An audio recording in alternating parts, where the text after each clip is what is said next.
how's it going, guys? Welcome back to the channel, and today's video is going to be a lot different than any other video that I've really filmed before. And I was contemplating making this video for a decent amount of time now, simply because I feel like learning how to drive a manual can't really be summed up, like all the different little details can't really be summed up in a little short 10-minute YouTube video, or however long this video is going to wind up taking.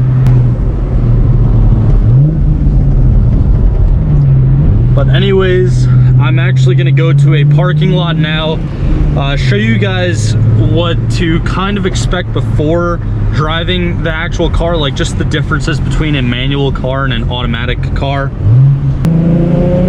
And then one thing I feel like I'm going to talk about a lot in this video is actually how to start the car, like how to get the car going when you're driving a manual car, because it's just, that's one thing that I really had a problem with when I actually learned. But again, this is probably not going to be the most informative video you can find on YouTube. So that being said, definitely let me know if I missed anything, like what did I miss? Let me know what I can do better down in the comments below. Alright, so if you guys are actually new to my channel, this is my 2008 Mustang. This is actually the car that I learned how to drive stick in. It is a V6, it's not a GT, so it's not really too crazy. But that being said, when you get in the car, two main differences that you're going to see between a manual vehicle and a automatic is the shifter right here in the center. Also, by the way, there is like column shifters and, you know, different types of shifters. I'm not going to get into that because column shifters are mostly found on like older trucks. But today, the regular like kind of center console located shifter, the transmission that's in this car is a Tremec 50/50, so it's a 5-speed manual transmission. You can also see the gear pattern on the top of my shift knob right there. Most of the time, if you're in a stock vehicle, it's going to show you the gear pattern. So anyways, that is going to be the first thing that you're going to see differently from a regular automatic vehicle. And also down below, you guys could probably see the 3 pedals underneath. Going from left to right, it is the clutch, the brake, and the accelerator or gas pedal. Normally in the automatics, obviously you just have the 2 pedals, you just have the brake and the accelerator. But in the manuals, you do have that clutch on the left. And also, when you're driving a manual car, you have to keep in mind that you only want to use your left foot for the clutch and the clutch only. And the same concept kind of applies for the brakes and accelerator. You kind of only want to use your right foot for those 2 pedals, just as you would in a regular automatic vehicle. Now, right now, the car is actually off. I have it in gear, so it's not going to move. I do have the emergency brake down. I suggest, I mean, if it's in gear, it's not going to move, but I suggest to use both just as, I guess, added safety. But if I were to put the clutch in, I could take it out of gear. When you shake it, that is when it's in neutral. And again, this specific Tremec 50/50 pattern is 1st, 2nd, 3rd, 4th, 5th, and then reverse down here. I guess every vehicle is different, so don't kind of, I guess, if you're learning on a 2005 to 2009 Mustang, this is going to be the same for those cars, but every vehicle is different. And also, again, this is a Tremec 50/50, but every single transmission has different like optimal shift points, I guess you could say.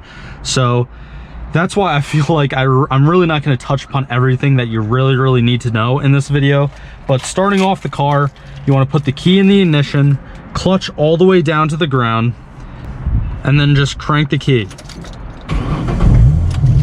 And it should start up just like that. Now, I'm going to let my foot off the clutch only because it's in neutral. If I let my foot off the clutch and it's in a gear, I'm going to show you what happens, and this is kind of cringeworthy. That happens. Again, I've been driving manual for I want to say 3-4 years now, so it's almost second nature to me, but I'm just trying to show you what happens if you mess up. And starting off, we're actually going downhill to start off. This is the easier, I guess, version of starting a manual car. You're going to want to let off the brake, and you're going to see the car is just going to, you know, move on its own. My clutch is all the way down, so even though this is in gear. Even when the clutch is down, it acts like it's in neutral. So I'm gonna gradually let off the clutch, not even touching the brakes, and now you kind of feel the car going under its own weight. That is the grabbing point of the clutch. Now you wanna give it a little gas, and then it's that simple. Now that is getting, you know, that's starting off going downhill. Now we can come over here and start going uphill, and uphill is a uphill battle, no pun intended. But what you want to do, so right now my clutch is all the way down on the ground, the car is in first gear, and my foot is on the brake, so it's not moving. I'm gonna let off the brake, and you're gonna see how the car is actually rolling backwards. I'm gonna get on the brake right now just because I'm talking. But once the car starts to roll backwards, don't be nervous and don't panic. That's probably like my main advice for starting when going uphill. Now, you're gonna want to immediately move your right foot from the brake pedal to the gas pedal as soon as you let off the brake. Give it a little bit of gas, don't ride the clutch too much, and then it catches. And all of this is like 99% of this is feeling whatever your car you're in. So if you have no experience whatsoever in the car that you're in, it's gonna be pretty tough to, you know, learn manual. But if you kind of know how the car drives and you've been driving manual for a decent amount of time, then it just gets easier and easier and easier. So now, starting off on a flat surface, I'm actually going to take my foot off the brake right now, and the car's not even moving at all, and I can actually gradually let off the clutch. My clutch is still down like halfway, and you see how it starts to roll forward. It starts to grab a little bit. Once it starts to grab, you want to meet basically the pressure that you're taking off the clutch. You want to meet that with the gas pedal, and then of course the car will engage. It's in gear. And for this specific car, I'm just going to go to second gear right now for you guys. For this specific car, I like to shift when I'm driving casual right around 2,500 to 3,000 RPMs. Again, every car, or every transmission I should say, has different shift points or different optimal shift points, and that also depends upon your, you know, gear ratios and everything like that. So it's a lot more complicated than just me giving you guys a standard number right now. But going around this corner, let's say I'm braking, I'm slowing down. Now my foot's on the brake.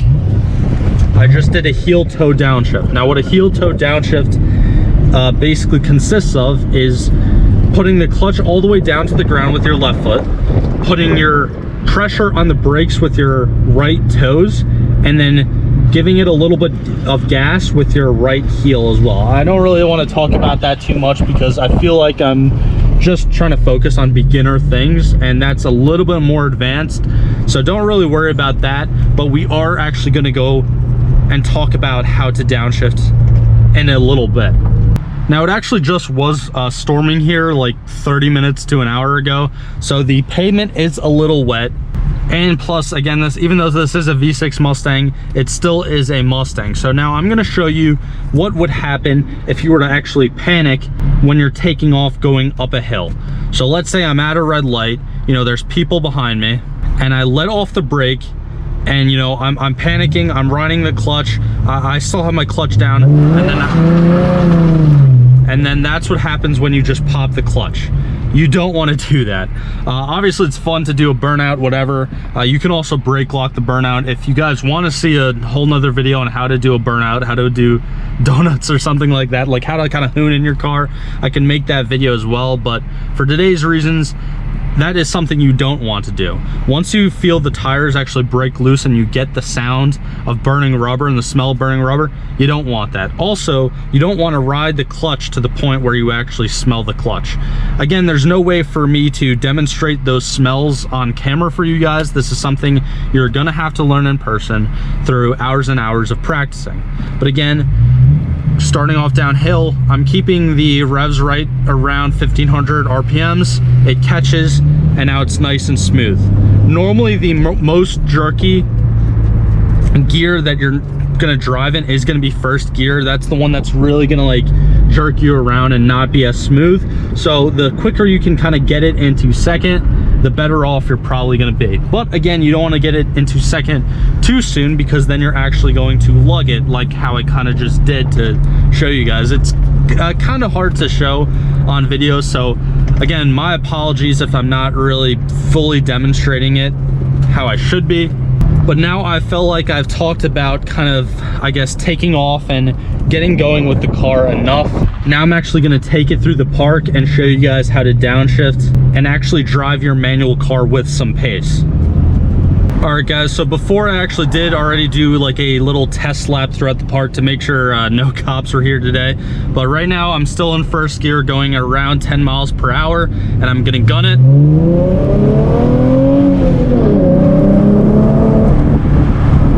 And obviously with the manual car, you can choose when to shift it. So you don't want to redline it, but most modern cars do have a rev limiter, which is just an added safety feature for the car. I'm staying in second. When you're actually going fast and you are cornering, you do want the RPMs to sit a little bit higher than if you are just casually driving the car.